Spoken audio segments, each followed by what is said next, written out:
Hello and welcome back to another episode of Mystery Read Reads. This is my disclaimer. This beta read in concrete is at the author's request. This video is for learning purposes. Today we're doing a beta read in concrete of some original fiction. Today we're looking at chapter 1 of Remains, which is a psychological and mystery type thriller by Ladybug88. So that is what we know. As always, I don't ask too many questions because I don't want to know all the things. I want an honest first impression. And we're going to dive right in here. Let's see. So, chapter 1. I hated driving late at night. The sky so dark it obscured the North Shore mountains, despite the crescent sliver. Oh my goodness. That is not how I want to start. That is not how I want to start my read. I'm actually going to start over. I'm a little frustrated. Okay, we're going to try again. I hated driving late at night, the sky so dark it obscured the North Shore mountains, despite the crescent sliver of moon and the harbor tower lit in purple. But tonight my disquiet surpassed even my mental exhaustion. The light turned red, and my mind urged it green, my fingers drumming on the steering wheel as though something inside me sensed tonight would be my last time ever seeing Felicia. I'm going to pause for a second. So, beautiful opening. I'm questioning myself as to why I tripped over the opening line. So when I look at it, it's long. We've got the breaks here. I hated driving late at night. The sky so dark it obscured the North Shore mountains, despite the crescent sliver of moon and the harbor tower lit in purple. But tonight my disquiet surpassed even my mental exhaustion. It reads well. It's beautiful. With the pauses, it's working. I'm wondering something. And this is something I'm wondering generally, and I do not know the answer, but I'm just going to muse it out loud for all of us to have food for thought. Sometimes, and maybe us writers tend to be this way because we kind of, well, honestly, we tend to have a pretty decent vocabulary, okay? I'm going to say decent in the respect that we might use a lot of words that are not, I guess most people probably don't when they speak. And if we paid attention, like, because we use them, we probably don't even think about it. We just do it. You know what I'm saying? And if I listen to my kids, of course, they're talking with all the latest slang or whatever, but they know these words because I speak them all the time. And they should be like little thesauruses because they'll be like, what does that mean? I'm like, oh, it also means this, which is great. Except I guess most people don't typically use the words we use. I am absolutely not. I'm getting to a point here and it's not anything wrong with this sentence. I mused over it for a second because I struggled to read it, which could just be me warming up. Or, if I stumble in any way or give pause, then I kind of stop and just give it a second look to make sure I'm not missing anything. But tonight, my disquiet surpassed even my mental exhaustion. Now, exhaustion is probably a word we use most common because we're all exhausted. Okay, we use a variation of it all the time. We probably use surpassed a little less. And otherwise than in writing, do we ever see the word disquiet? And so there's something lately that I've been kind of wondering about as I read for others and even when I look at my own writing.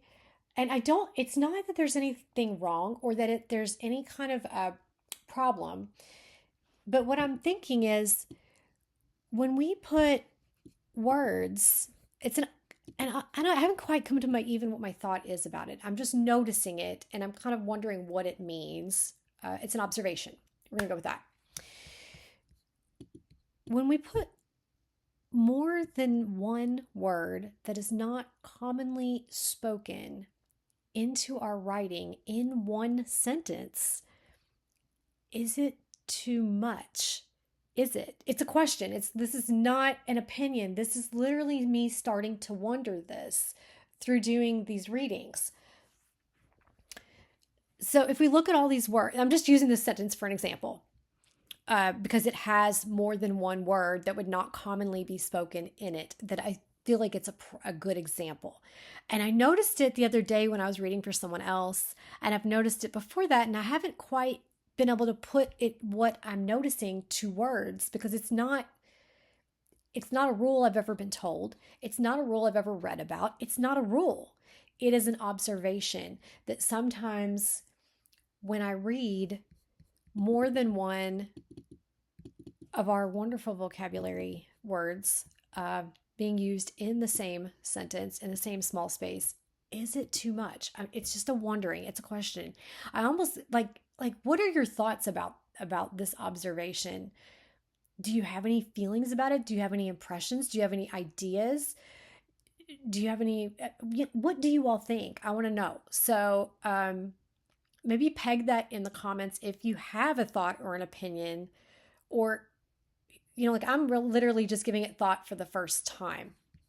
A lot of times I write the way I'd speak, but because my general vocabulary is a little, we're just gonna say decent compared to, I think maybe what other people would consider average. You know what I'm saying? Like, I feel like writers just have a generally better vocabulary, and so we use these words. I use words like this all the time in my everyday language, and I've had people be turned off of having a conversation with me because they don't follow the words that I'm using that are very common words to me because I use them all the time.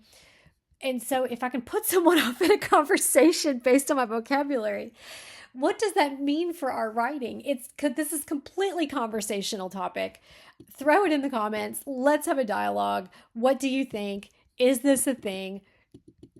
Should we have an internal, should we have a personal rule? I don't know. Is there a rule I don't know about and I'm just kind of stumbling upon? I don't know.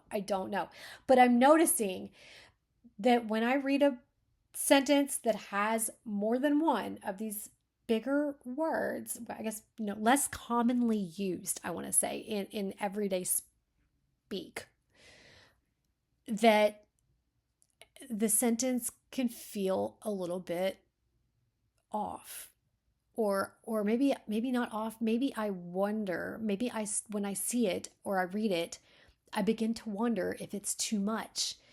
Have we done too much? We all know that we're weaving a web, and we're braiding, or we're literally weaving or braiding, whatever you want to call it. We are taking all these little strands, and they're loose at first, or at least it would seem so, and yet we know that at some point we're going to pull them all tight. Okay, we're going to tie it all together at the end, and we'll tie it together at the end of chapters, and then pull all the braids, the tied braids at the ends of the chapters all together into one knot at the very end. So we know what we're doing, and I just have to wonder sometimes, do we do too much? We're trying to find that happy little balance that makes it sing. So anyway, those are completely thoughts. We're going to we're going to stay on task. I do not have a suggestion. That is just an observation and a thought. It's amusing. We're going to call it what it is, and we're going to keep going. So we've got this beautiful opening line, a little bit long, but it's broken up. It reads well. We're going to go. The light turned red and my mind urged it green, my fingers drumming on the steering wheel as though something inside me sensed tonight would be my last time ever seeing Felicia. After 16 hours apart, I mistook my urgency for my longing to see her. Okay, so I'm going to pause a second. Reader thoughts. So we feel her a little bit, she's a little bit anxious. She's drumming on the steering wheel. She's wanting that light to turn. And something inside her, this is like some foreshadowing. That eerie little internal intuitive sense is at play here. So anyway, observations, going to keep going. After 16 hours apart, I mistook my urgency for my longing to see her. I parked behind the building and ran up 2 stairs at a time all the way to her door, elated to find it ajar. Behind it, her smile gave me solace, and the warmth of her embrace acted as a balm for my weariness. Our lips touched, our tongues connected, hers tasting like red wine. I'm pausing for a second. Did we use Okay, we had exhaustion. I was like, okay, we had another similar sound, and I just wanted to observe it. Okay, sorry about that. With the door locked, Felicia pulled me toward the sofa. I lit us some candles. Isn't it romantic? Nice, I mumbled, too busy delighting in the suppleness of her skin through the open collar of her bathrobe to give a proper answer. But Felicia asked, will people be drinking at your office party tomorrow? What? Dazed from excruciating hours spent facing double computer screens, I cringed at the mention of work. You're finally going to introduce me as your girlfriend, right? My breath caught and my shoulders ached. As our gazes met, the interrogation in hers shifted into bitter disappointment. You haven't told people at work yet. Oh, I'm going to pause. Okay. Oh, I'm trying to figure. We don't have a dialogue tag. And so, I know that it's her. I almost wonder if you could kind of maybe cheat a little bit on this fix and start a new paragraph right here and then pull the dialogue right up here, if that would work. I'm going to try it and we'll see what you think. You just do whatever you think. Okay. My breath caught and my shoulders ached. As our gazes met, the interrogation in hers shifted into bitter disappointment. You haven't told people at work yet. You know I like to keep my life private, especially as the only woman on my team. I wonder if it's supposed to be in or on. Is it in or on? Is it interchangeable? Is there a rule for that? Okay, noting, I'm not confident of the answer, so I'm just noting it as a pondering. We're going to keep going. Have you at least told your parents? Do they know we're a couple now? Okay, for a second. I want to see her face. What does Felicia look like? What is her facial expression? I want to know, I feel like I know what her feeling must be based on what she's saying, but I don't know what she looks like. What did it say back here? She kissed her, but I don't think she said, did she note any details about her? You could describe her smile. I mean, but you got emotions already. I'm kind of trying to look for an opportunity for you to tuck in there some of what she looks like. Okay. I was looking for, yeah. Okay. Let's see. Have you at least told your parents? Do they know we're a couple now? Okay, so I started right about here when I noticed a couple sentences we did not have dialogue tag. And right about this point, I'm also wanting to know what she looks like. I want to see an action from her. Does she throw her hands on her hips? Does she cross her arms? Does she stand up straight and lift her chin and just be demanding? Is she assertive? Is she shaking her head? Is her head bobbing a little bit as she says this? Show me Felicia. Show her to me. Yeah, we're gonna keep going. Okay. I'm sure they do. You and I are always together and they're not stupid. So, here's the suggestion here.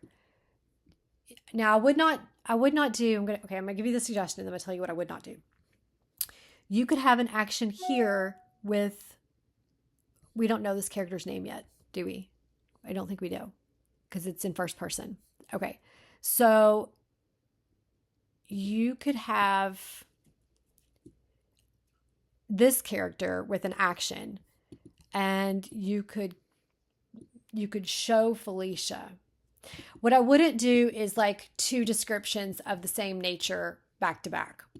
That should make sense. Yeah. I wouldn't say, okay, her, she bobbed her head and then now you've got, unless I kind of see I don't know this character though, but one of the actions I see when you're being confronted is what are the things that you do when you're being confronted? It depends on how you feel about being confronted. So if you are feeling guilty, if you're feeling nervous, if you've been dodging around a question or addressing a situation, is what seems like is the situation here, you might fidget with something. So you might even pick up something off of a table and just start it could be a piece of junk mail and you start shredding it. You know what I'm saying?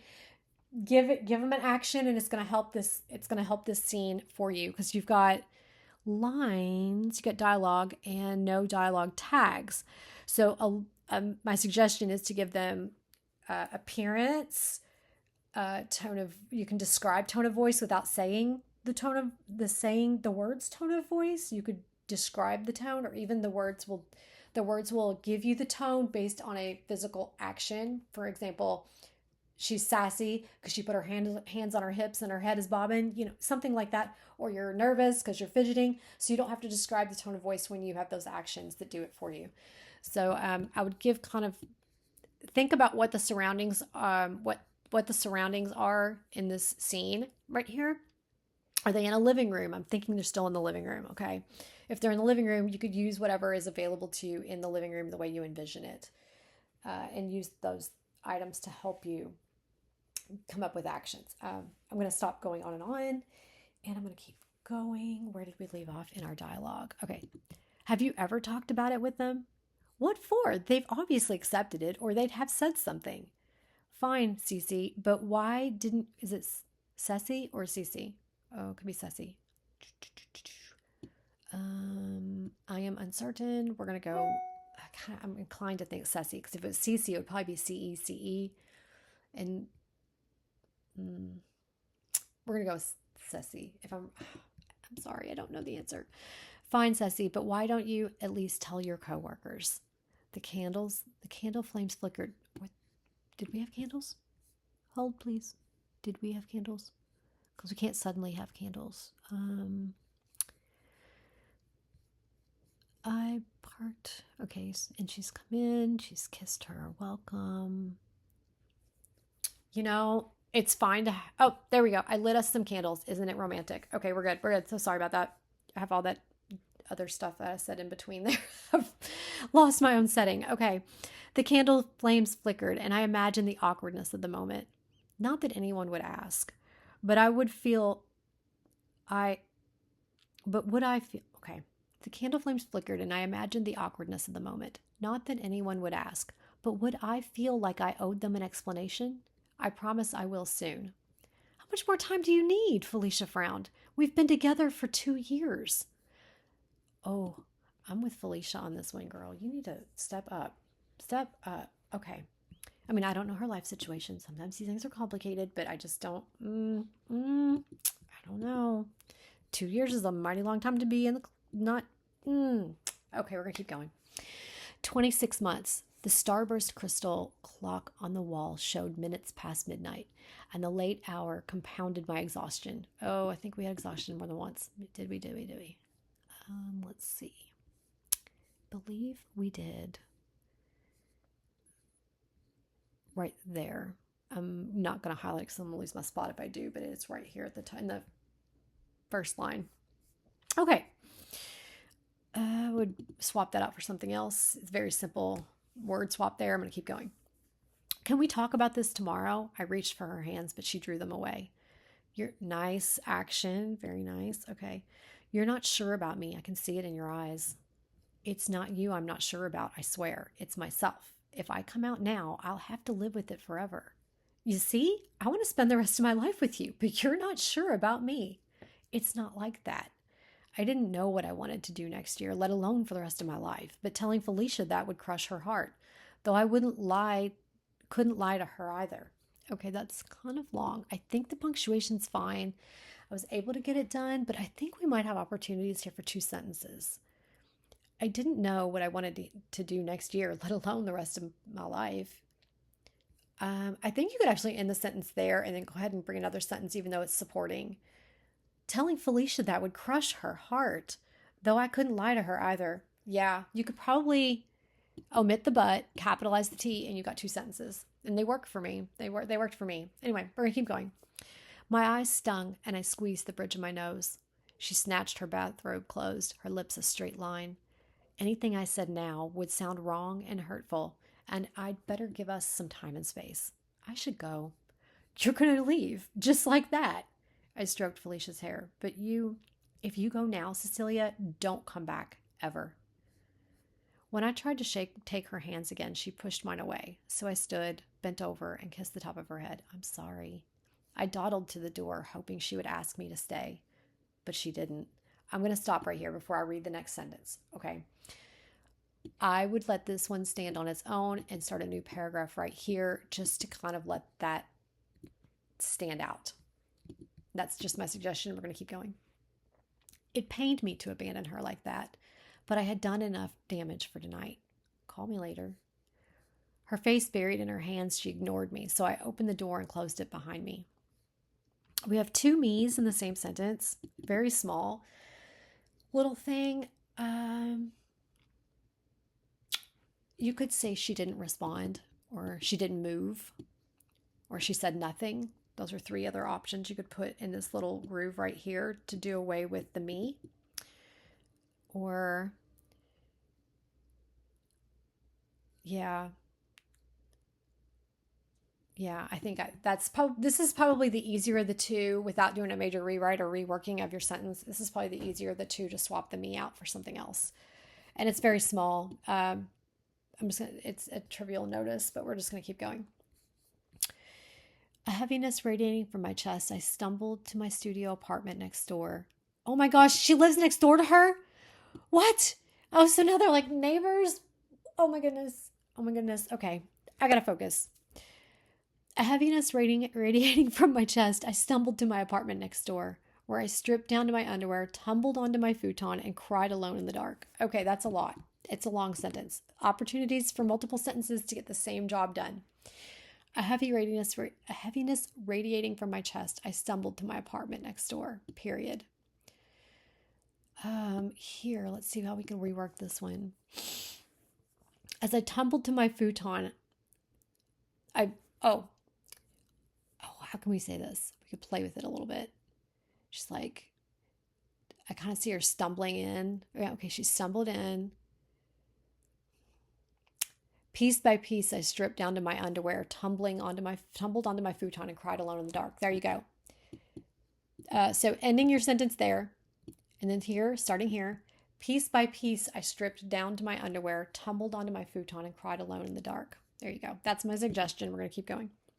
When I awoke, light streamed in through the window and the plastic dollar store clock on the wall showed 6:45, still in time to catch Felicia before she left for class. I grabbed my phone from the shelf and texted her.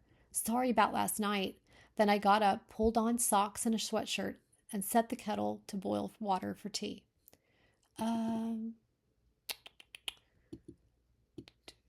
This is fine. I'm wondering if we have to say it, though. If we turn the kettle on. Oh, you could just say you turn the kettle on. And I think the reason I'm suggesting that is I don't want to be redundant. If once you turn the kettle on, we know you're boiling water, so I don't want to be redundant. And then the other reason is we've got so many little actions that are our movements. I got up, pulled on socks and a sweatshirt. See, you've already got two other actions that are telling, and set the kettle to boil. You could just omit the water for tea. There's nothing technically wrong with it. It just, you don't want to be redundant. That's kind of, I think, why I was inclined to want to change something. Personal preference, I think. We're going to keep going. I want to point out really quick, you have to keep in mind when I make suggestions that I try not to interject my own writing style onto you guys, but at the same time, I also want to give up all my musings. You may pick and choose, obviously, which ones you like. I tend to take out sometimes too many words. I go from loving all the words to then being stingy with certain ones. I feel like the ones I'm stingy with are not the beautiful ones that we love so much. But sometimes we need them in there. So anyway, I just want to disclose that sometimes I have reservations as to my recommendation because I know how I am with words. Okay. At 7, I knocked on her door, hoping she would open up and pull me in. And if she didn't, to at least get a smile and a chance to try again. But she never answered. Around noon, I called her cell phone, and after several rings, her recording greeting played, instructing me to leave a message and she would get back to me later. I left at least 5 and sent her several texts, but she never answered them. In the evening, while I stood there knocking on her door again and again, a woman in a brown coat and matching boots climbed the stairs and stood as though frozen, lips apart, glaring at me. Hi, I'm Cecilia in 302. I pointed to my apartment door. The woman blinked. Hi, I'm Denise. She resumed walking, dug into a purse as she passed me, and reached the door to unit 304. She unlocked and entered. Okay, hang on. The woman blinked. Hi, I'm Denise. Or no, wait, she's not being friendly. Hi, I'm Denise. She resumed walking, dug into a purse. Digging? I'm stammering. This is the part that I'm tripping over, and I'm kind of giving it a study. She resumed walking. What is going on? Stop, you all. She resumed walking, digging into a purse as she passed me.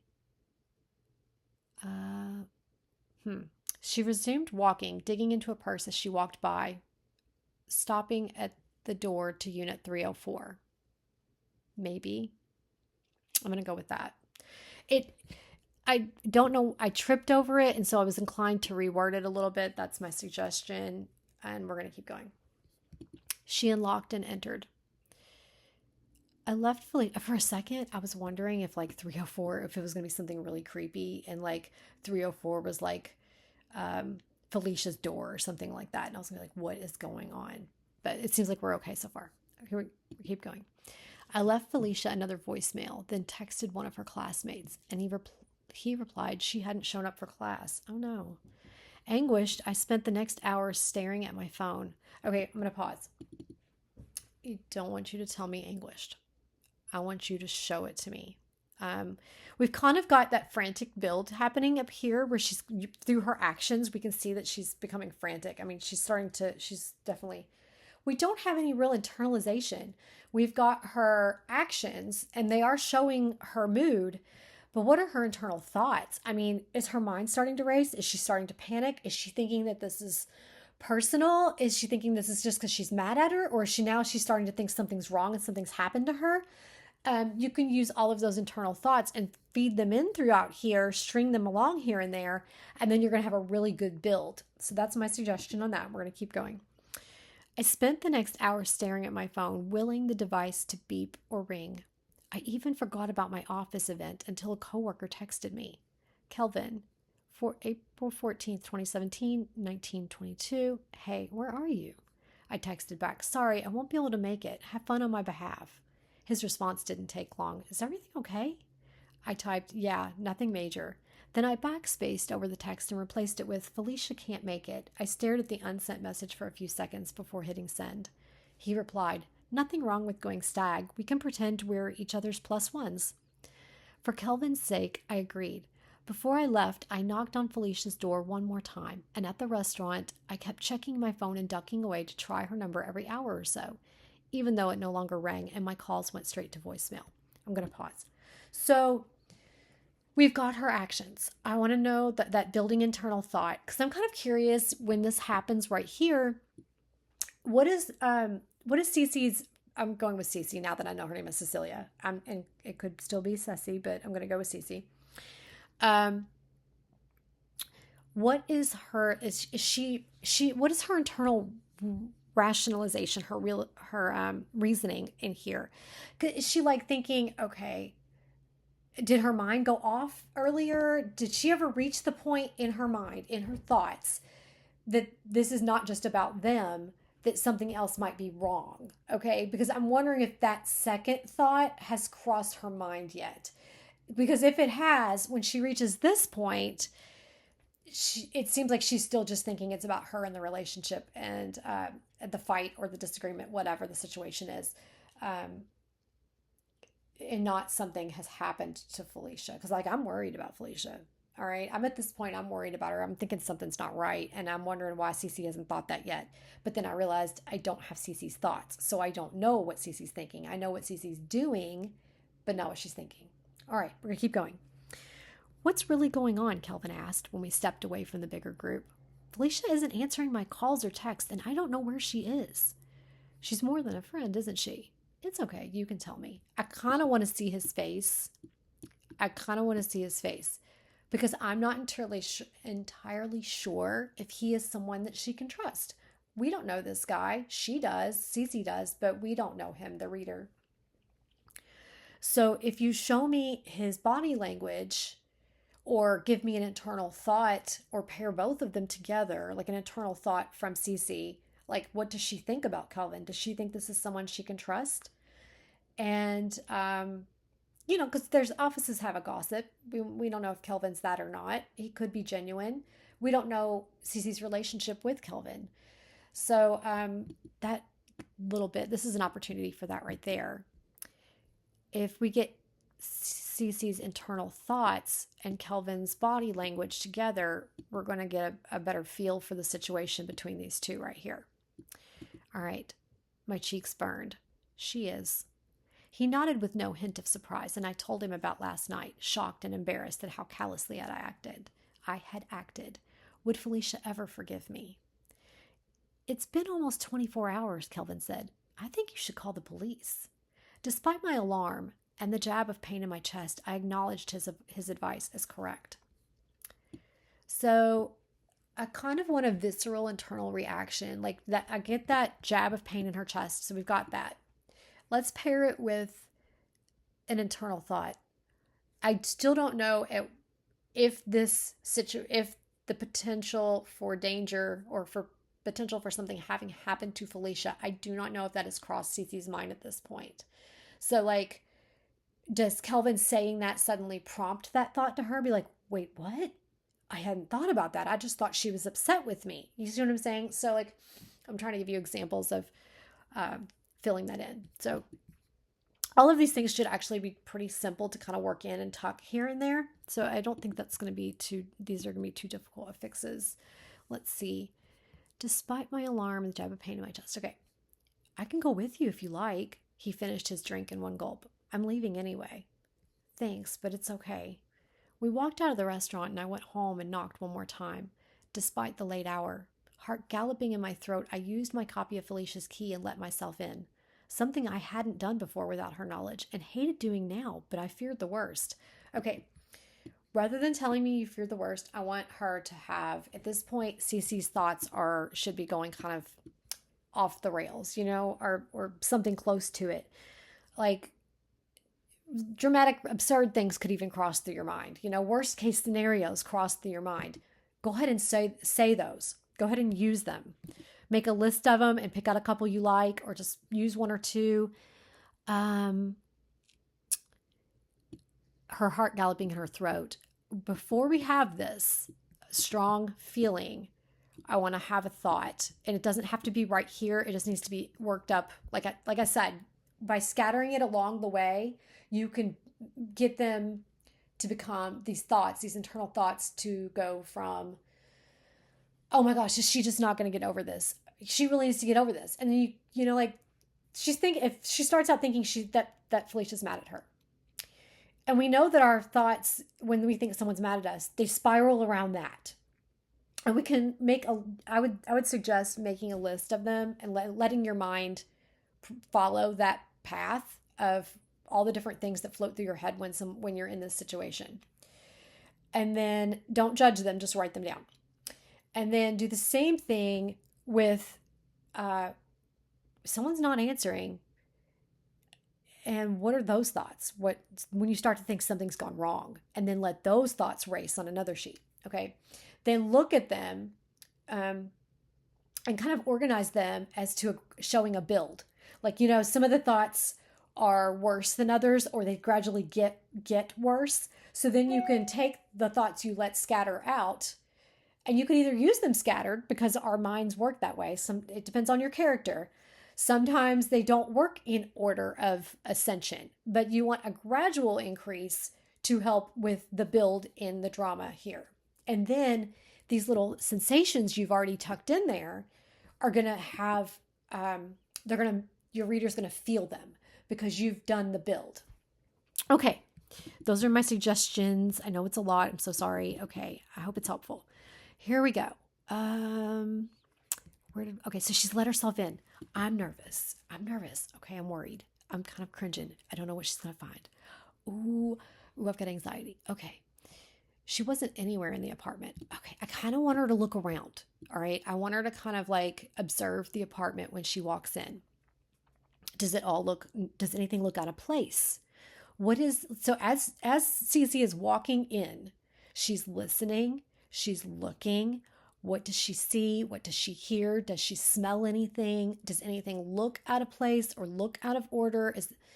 What does the room look like? Is everything in its perfect place? And honestly, it's even going to hit even more if in the beginning, when she first walked in and she was actually talking to Felicia, if we had a little bit of image of the kind of the room as they're talking, like, when she lit the candles, when you pointed out the candles, Cece can look around the room, kind of taking in, I don't know what the room looks like. Okay, so describe that. And that's an opportunity, that little spot back there when the candles were lit and she points them out.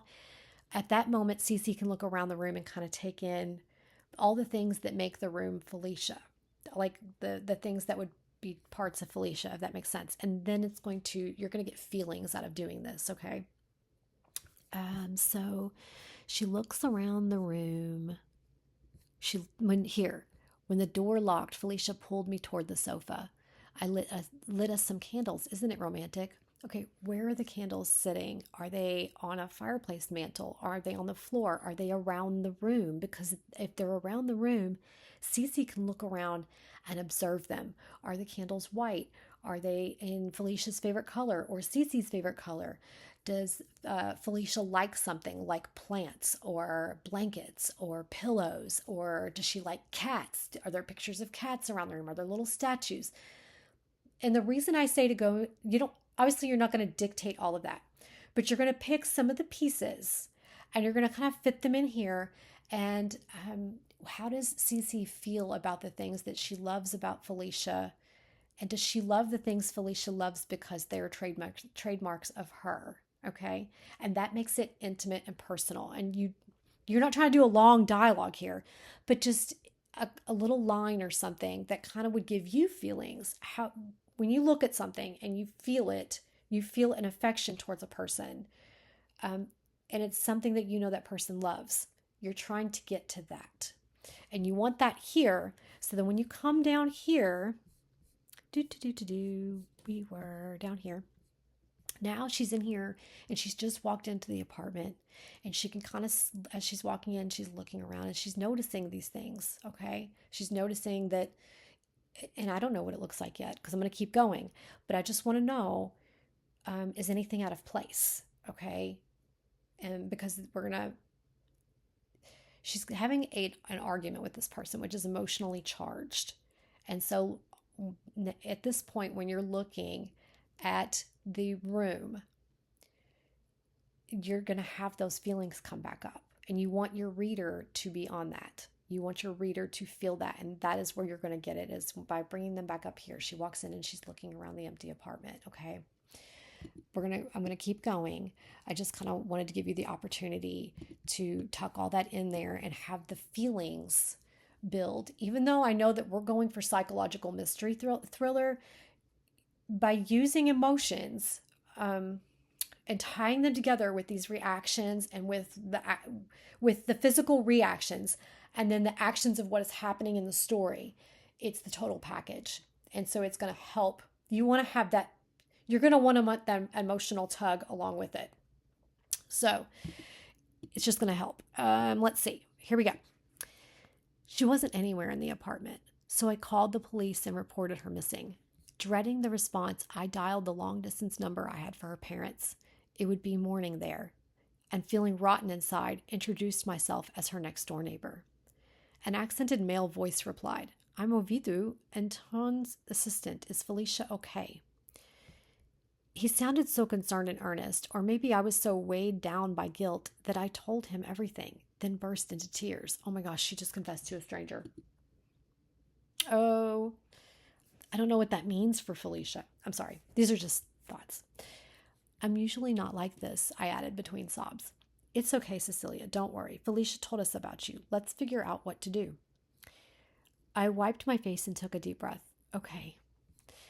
But neither logic nor optimism got us very far, and I couldn't have imagined what would happen next. If only I could have changed everything that happened the last night I saw her. Okay. Oh my gosh. So many questions. So many questions. So when she walked around the apartment, she didn't notice anything? There was nothing? She's not there, but she didn't notice anything? She's just not there. And then she's called her parents. She's going to call the police? I guess that's next. What would you do first? I guess you would call the parents in case she was with her parents. Oh, okay. He sounded so concerned and earnest, or maybe I was so weighed down by guilt that I told him everything, then burst into tears. I'm usually not like this. See, I wanted to say I'm not usually like this. I'm usually not like this. I guess it's completely personal. If this is how Cece talks, or Felicia, I'm sorry. My goodness. Okay, and then it's Cece. It is Cece. I'm usually not like this. I'm not usually like this. It's totally personal preference. I added between sobs, definitely see her being all hysterical. I mean, at this point, I'd be panicking. It's okay, Cecilia, don't worry. Felicia told us. Oh, Felicia had already talked to them. Oh, thank goodness, because that could have made everything worse. I mean, it's not looking real good for Felicia at this moment, but at the same time, if Felicia turned out to be totally fine and these people were not supportive, that could have been bad, but I guess she would have been supportive because Felicia had already been like, why are you not out yet? Okay, all is well in that regard. Let's figure out what to do. I wiped my face and took a deep breath. Okay. But neither logic nor optimism got us very far. And I couldn't imagine what would happen next. I'm worried. What's going to happen next? I mean, I'm assuming police are next. If only I could have changed everything that happened the last night I saw her. Okay. I am worried about Felicia. I've got this anxiety feeling.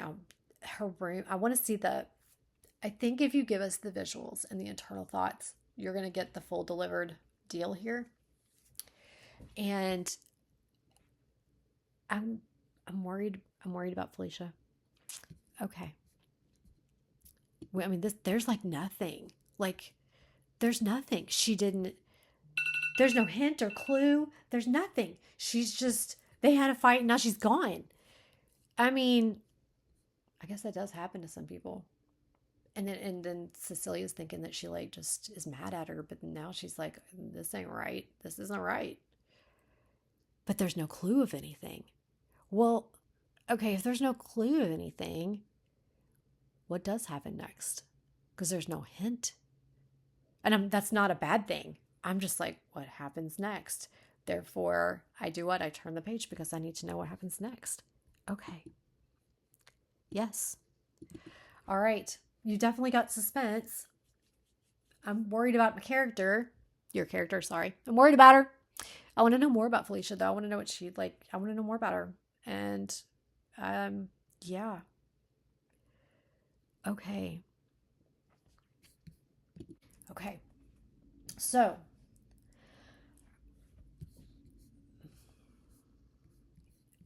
Okay. I think we've covered everything. I'm sorry. I'm racking my brain trying to figure out if I missed anything. I think we're good.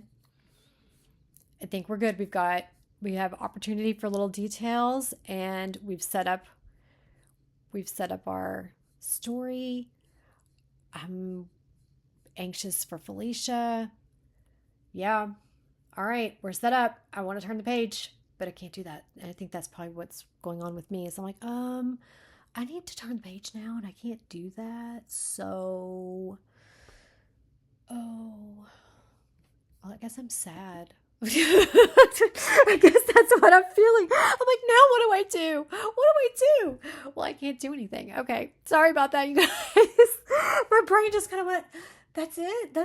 I'm done? But what happens next? And then why is my brain not producing anything? Well, it's sad. It wants more. Okay. All right. Thank you, Ladybug88, for asking me to do this read for you. I am sorry. My brain just kind of paused there. And guys, I will see you all next time on Mystery Red Reads.